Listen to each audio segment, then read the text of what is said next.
Happy Monday, world! Today I want to talk about women, because tomorrow is International Women's Day. And women are pretty awesome. I mean, there's a reason we called our planet Mother Earth. Equality between men and women is shrinking. Now women are CEOs, are world athletes, are astronauts, are scientists, are billionaires, are philanthropists, are world leaders. They can do anything men can do, and they can grow babies. Here are some incredible stories about women from around the world. Let's get started. In India, the head of the household is called the karta. Now the karta is responsible for all the money that comes in and out of the house. Where you spend it, where you make it, the inheritance, all the family decisions come from the head of the household. Beforehand, this law was a little flawed, because if there was a woman with a husband and her husband passed away, she wouldn't be able to take any of the inheritance or make any decisions. That inheritance of her husband would then go to her son, and if she didn't have a son, it would go to an uncle or a nephew or some other male figure in the family. That's pretty flawed if you ask me. The High Court in Delhi decided that that law needed to change to allow women to also be the head of the household. This is big news for women in India. Tsai Ing-wen is the first woman president of Taiwan. Now, she won by a landslide. The people love her. And she has no ties to politics in her family. It's not like her father was president, so she's gonna become president. Actually, her father was an auto mechanic. She got there through a lot of hard work, a lot of dedication, and a lot of changes that she made in society.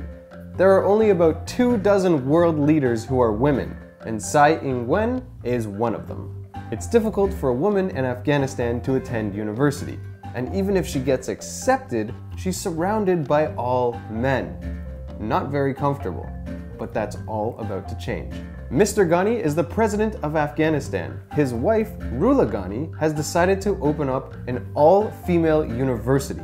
This will be the first all-female university that the country has ever seen.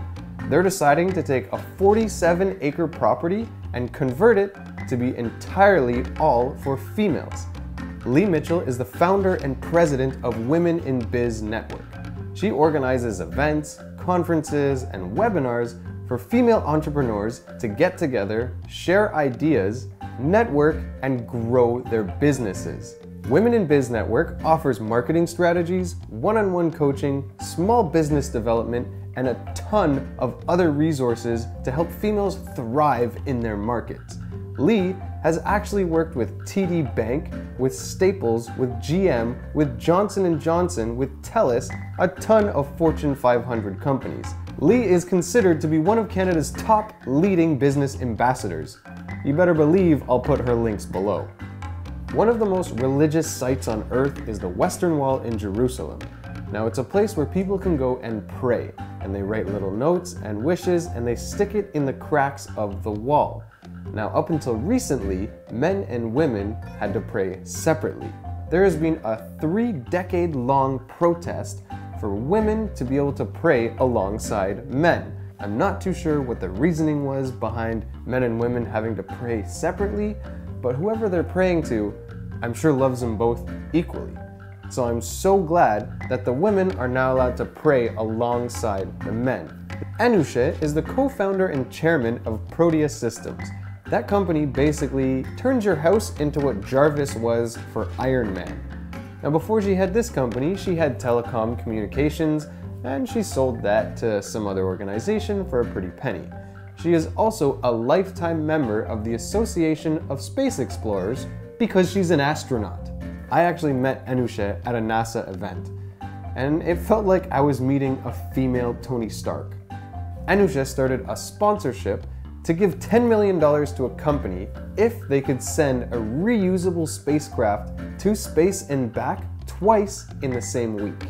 When Anusha first got to the United States, she couldn't even speak English.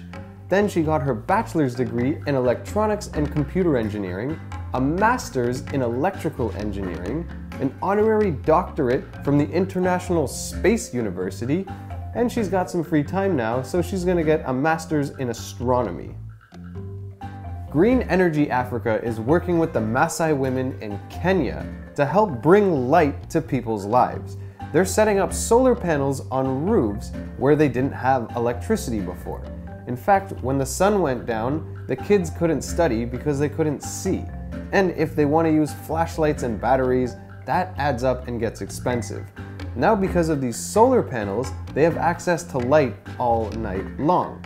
Beforehand, they'd have to light fires inside just to see.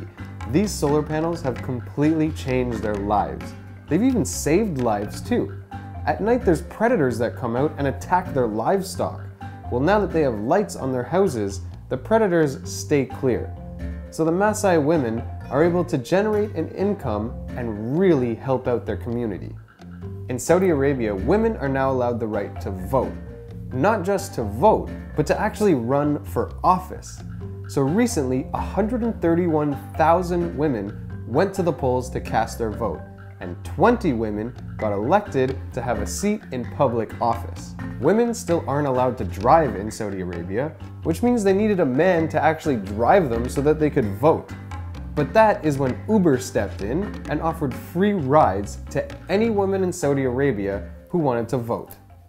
Gender equality is extremely important, and it isn't seen and recognized in a lot of places in the world. I mean, I grew up in Canada. I'm married to an incredible woman who works really hard and inspires me. I was raised by an incredible woman. I have two great sisters, so I'm surrounded by very strong, independent women. But I know that's not the case in a lot of countries, and things definitely need to change. There is absolutely no reason why we aren't equal. If a man and a woman go and do the same job, the man shouldn't come home with $1 and she came home with 70 cents. That to me doesn't make any sense. It's 2016, it's time we make some changes. Thanks for watching, guys. I'll see you next week. Now, they saved up to finally purchase their dream boat, and they had enough to do it. But then they changed their minds and decided to put 26 kindergarten kids through college and university instead. Sardinia is known for having a small region in the mountains that consists of the oldest living men. Now, these men are well into their hundreds, and they still ride motorcycles, they still party, they still hang out together, they do manual labor, and they even arm wrestle each other for fun.